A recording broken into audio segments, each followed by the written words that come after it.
Yo, what's up guys? So basically I'm just going to go through my trades for gold I took yesterday, right?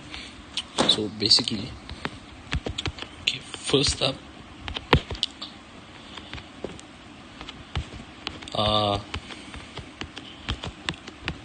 this sell here.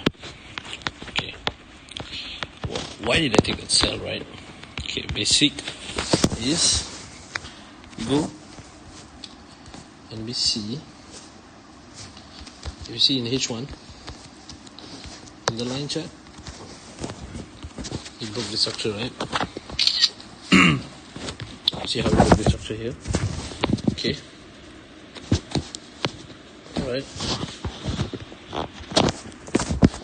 and then yeah, I mean you can use it in the candlestick too.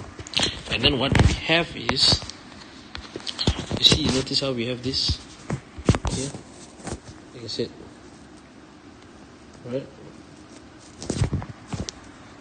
Right?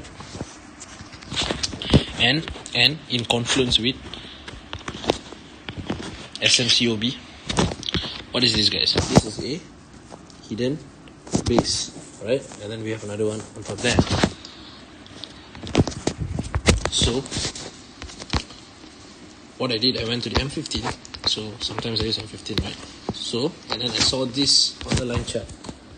So this, right? And guess what? It rejected. See? And